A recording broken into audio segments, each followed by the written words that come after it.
ધોરણ 9 વિષય ગણિત ચેપ્ટર બીજું બહુપદી એમાં ભાગ નંબર 2 ની અંદર આપણે જોઈએ તો બહુપદીના શૂન્યો. હવે શૂન્યો એટલે શું? આપણે બહુપદીને p of x થી ઓળખીએ છીએ. એની વેલ્યુ તો 0 થાય. કોની? x ની કિંમત, બહુપદીના ચલ x ની કિંમત, જે કિંમત માટે p of x બરાબર 0 થાય તેવી કિંમતને બહુપદીના શૂન્ય કહેવાય. પહેલા બહુપદીના શૂન્ય શું છે બરાબર સમજો કે બહુપદીના ચલ x ની જે કિંમત માટે p of x = 0 થતા હોય તેવી કિંમતને આપણે બહુપદીના શૂન્ય તરીકે ઓળખીશું. એટલે આપણે અહીંયા ઉદાહરણથી ચેક કરીએ તો જ ખ્યાલ આવશે કે આ બહુપદીના શૂન્ય શું છે. દાખલા તરીકે -2 અને આ 2, આ બે કિંમતો એ બહુપદી p of x બરાબર x + 2 ના શૂન્ય છે એ ચેક કરવાનું છે. પ્રશ્ન શૂન્ય છે તો x ની જગ્યા ઉપર પહેલા માટે લઈએ કે x ની જગ્યા પર -2 આમાં મૂકવાનું. આ જે પદાવલી આપેલી છે એમાં p of x બરાબર x + 2, x ની જગ્યા ઉપર -2 + 2 બરાબર 0 થઈ ગયા 0. એટલે માટે -2 એ p of x ના શૂન્ય છે એમ કહેવાય. પહેલી પોઝિશન. હવે બીજી જોઈએ x બરાબર 2 મૂકીએ. p of x ની જગ્યા ઉપર 2 ને આપણે ગોઠવી દઈએ. 2 અને 2 ટોટલ 2 × 4 થશે. એટલે અહીંયા 0 થતા નથી, નોટ ઇક્વલ ટુ 0. માટે 4 ને 2 એ p of x ના શૂન્ય નથી એમ કહેવાય. તો બહુપદીના શૂન્ય છે કે નહીં આ એક ઉદાહરણથી તમે સરળતાથી જોઈ શકો. એટલે કોના બહુપદીના શૂન્ય છે અને કોના બહુપદીના શૂન્ય નથી એ તમારે સ્વાધ્યાય 2.1 ની અંદર એની માહિતી આપેલી છે. આ પ્રમાણે આપણે એની ગણતરી કરવાની છે. એટલે યાદ રાખજો બહુપદીના શૂન્ય કોને કહેવાય. ફરીથી હું રિપીટ કરું છું કે બહુપદીના શૂન્ય એટલે બહુપદીના ચલ x ની જે કિંમત માટે p of x = 0 થાય તેવી કિંમતને બહુપદીના શૂન્ય કહેવાય છે. એટલે બહુપદી તમે આમ કોઈ રકમની અંદર x બરાબર 0 મૂકી દો, p of x બરાબર 0 ના થાય તો 0 એ બહુપદીના શૂન્ય છે એમ કહેવાશે. આગળ તમે 10મા ની અંદર એક ચેપ્ટર આગળ ભણશો દ્વિઘાત સમીકરણ. તો એ દ્વિઘાત સમીકરણની અંદર પણ શૂન્યો વિશેનો ઉલ્લેખ કરેલો છે. એટલે શૂન્યો એટલે ઉકેલ. શૂન્યો એટલે જેનું સમાધાન થાય, જે બહુપદીનું સમાધાન જે કિંમત દ્વારા થતું હોય એ કિંમતને બહુપદીના શૂન્ય કહેવાય છે. એટલે 0 ને બહુપદીના શૂન્ય બધામાં આવે છે એવું શક્ય બનતું નથી. હવે આપણે સ્વાધ્યાય જોઈએ. આ બધા તમે પ્રેક્ટિસ કરશો તો તમને ઝડપથી આવડી જશે.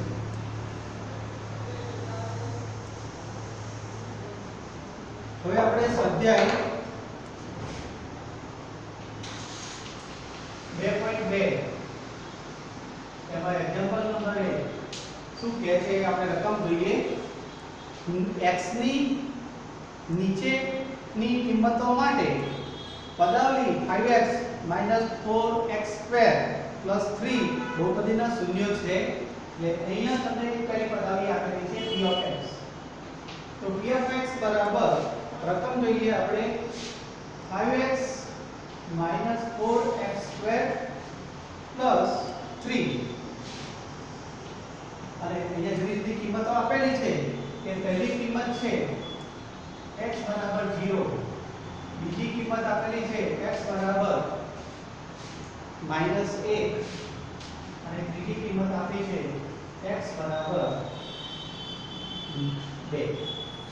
હવે અગાઉ આપણે જે આની પહેલા જે પ્રક્રિયા કરી એવી પ્રક્રિયા અંદર કરવાની છે. શૂન્ય છે કે નહીં ચેક કરવાનું કહ્યું છે. તો p of x બરાબર 5x - 4x² + 3 એની અંદર p of 0 મૂકો. 5 કૌંસમાં 0 4 કૌંસમાં 0 નો સ્ક્વેર પ્લસ 3. તો ટોટલ સંખ્યાની પાછા 0 સાથે ગુણો એટલે 0. આનો જવાબ પણ 0 આવશે. આ બેની સંખ્યા વચ્ચે પણ જવાબ 0 આવશે અને પ્લસ 3 આવે છે. નોટ ઇક્વલ ટુ 0 થતું નથી. માટે x બરાબર 0 એ p of x ના શૂન્ય નથી એમ કહી શકાય. જો 0 થઈ જાય તો સમજવાનું છે શૂન્ય થાય છે. અહીંયા p of x બીજું લઈએ. p of x બરાબર 5 - 4x² + 3 -1 મૂકી તો 5 કૌંસમાં -1 4 કૌંસમાં -1² + 3 એટલે -5 4 -1² થશે એટલે પ્લસ થશે પ્લસ 3 -5 -4 પ્લસ 3 બંને -9 પ્લસ 3 = 6. એટલે -1 મૂક્યા અને -5 થઈ જશે. કિંમતો મૂકવામાં ધ્યાન રાખજો નહીં તો એક નાની જતી નિશાની તમને જવાબ ખોટો લાઈન મૂકી દેશે. તો -5 -4 પ્લસ 3 5 ને 4 9 સમાન નિશાનીનો સરવાળો અને પછી બાદબાકી 9 માંથી 3 જાય એટલે 6 અને નિશાની કઈ આવશે માઈનસ. મોટી રકમની નિશાની. આના ઉપરથી x બરાબર -1 એ p of x ના શૂન્ય નથી એમ કહેવાય છે. આવી જ રીતે તમે જાતે p of x બરાબર 5x - 4x² + 3 કિંમતો મૂકી જુઓ. 5 કૌંસમાં 2 4 2 નો સ્ક્વેર પ્લસ 3 જાતે પ્રયત્ન કરજો અને પછી તમારે લખી દેવાનું કે આ શૂન્ય છે કે નહીં એ આના ઉપરથી નક્કી થઈ શકશે. એટલે દાખલા નંબર પહેલાની અંદર આ રીતે ચેક કરવાનું છે.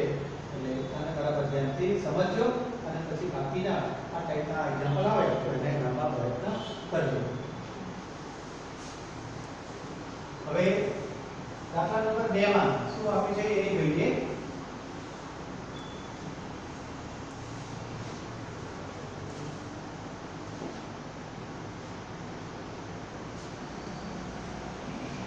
દાખલા નંબર 2 માં શું કહે છે કે નીચે આપેલી દરેક બહુપદી માટે p of 0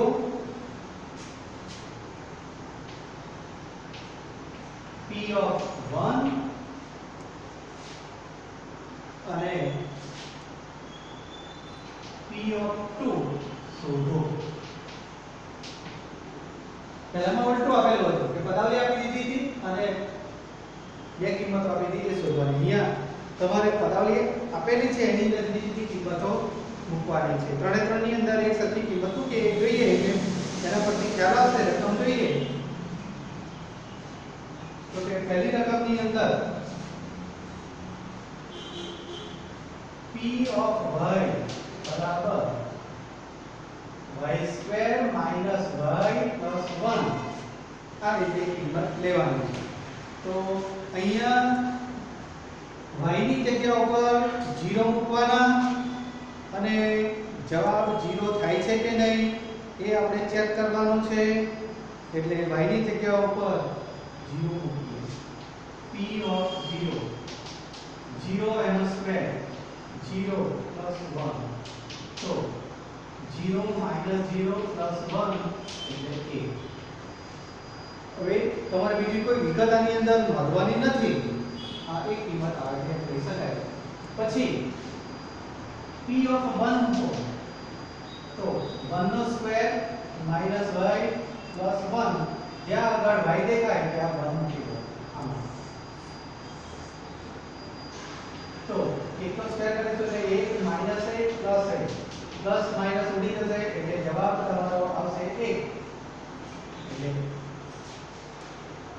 1 આગળ આ પદાર્થની કિંમત 1 છે એમ કહેવાશે તેવી જ રીતે p ઓફ 2 મૂકો આમાં 2 નો સ્ક્વેર માઈનસ 2 પ્લસ 1 2 નો સ્ક્વેર કરીશું એટલે 4 માઈનસ 2 પ્લસ 1 4 જાય 5 સજાતીય પદોનો સરવાળો માઈનસ 2 એટલે 3 એટલે આ રીતે તમારે દાખલો પહેલો મેં ગણ્યો આ રીતે તમારે પહેલા દાખલાની અંદર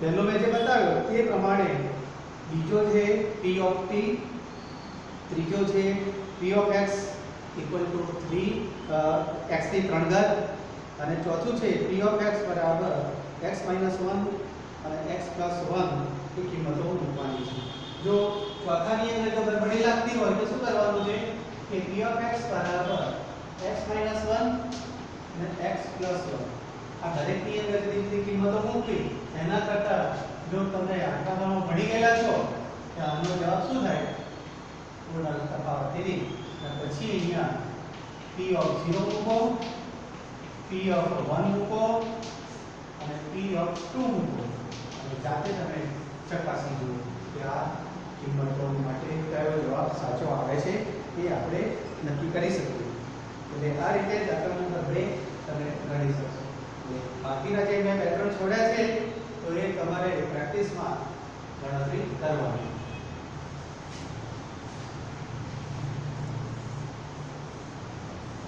રીત બદલાશે તો એનો એક્ઝામ્પલ ગણીશ પણ સમાન રીતના દાખલા બીજા આવતા હશે તો એ તમારે જાતે ગણશો કેમ કે તમારે પરીક્ષા આપવાની છે હવે આપણે દાખલા નંબર 3 લઈએ તો દાખલા નંબર 3 ની અંદર શું કહે છે કે નીચેની બહુપદી સામે x ની કિંમતો જે આપેલી છે એ બહુપદીના શૂન્યો છે કે નહીં એ ચકાસો એટલે અહીંયા એક પદાવલી આપેલી છે p of x બરાબર 3x + 1 અને અહીંયા x બરાબર કિંમત આપેલી છે -1/3 એટલે -1/3 હવે તમારે શું કરવાનું છે p ઓફ -1/3 અહીંયા મૂકવાનું 3 -1/3 + 1 આ બંને ઉડી જશે -1 + 1 = 0 આ રીતે તમે કિંમત શોધી શકો પાઈ મૂકો જે હોય ત્યાં દાખલા તરીકે બીજાની અંદર શું આપેલું છે કે p of x બરાબર પદાવલી તમને આપેલી છે કે 5x + pi અને x બરાબર 4/5 તો આ કિંમત આમાં મૂકવાની p of 4/5 4/5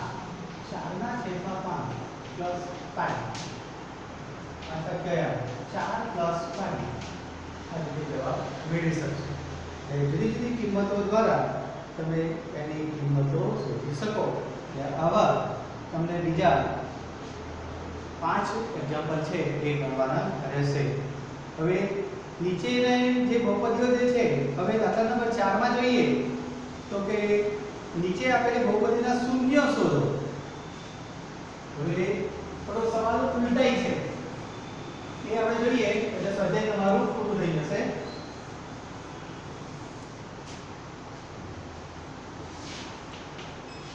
હવે અહીંયા શું કહે છે કે બહુપદીના શૂન્ય શોધો એવું કહે છે પહેલું છે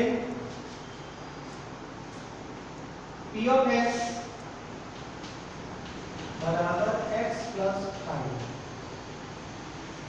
તો બહુપદીના શૂન્યો કહે છે એટલે તમારે શું કરવાનું p of x ની જગ્યા ઉપર 0 મૂકતા એટલે 0 બરાબર x + 5 આ પાછળ તમે આ બાજુ લાવી દો તો 5 - 5 5 બરાબર x માટે x બરાબર -5 એ તમારે 0 મૂકી દેવાના. 0 મૂક્યા પછી તમને ખ્યાલ આવી જશે કે બહુપદીના શૂન્યો કયા છે. બીજો લઈએ આપણે એ ટાઈપનો બીજી એક રકમ લઈએ ત્રીજા નંબરનો p of x બરાબર 2x 5. તો સૌથી પહેલા શું કરીશું p of x બરાબર 0 મૂકી દઈએ. 0 બરાબર 2x 5. હવે ભાગાકારથી આ x ને એકલા રાખવાના છે, બાકીના બધાને સામે મૂકી દેવાના. એ આ 5 છે અને આપણે ડાબી સાઈડે લઈ જઈશું તો -5 થઈ જશે બરાબર 2x. આ બંને વચ્ચે ગુણાકારનો સંબંધ છે, સામે જતા ભાગાકારનો સંબંધ થઈ જશે એટલે -5/2 બરાબર x. આ બહુપદીનું શૂન્ય કહેવાય. આ બહુપદીનું શૂન્ય કહેવાય. આ ટાઈપે તમે બીજા દાખલા પણ સાથે ગણી શકશો.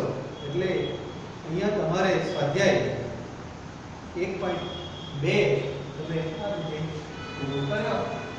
દરેક દાખલાના 2 3 રીતે બતાવ્યા છે. બાકીના પ્રેક્ટિસમાં તમે જાતે ગણજો.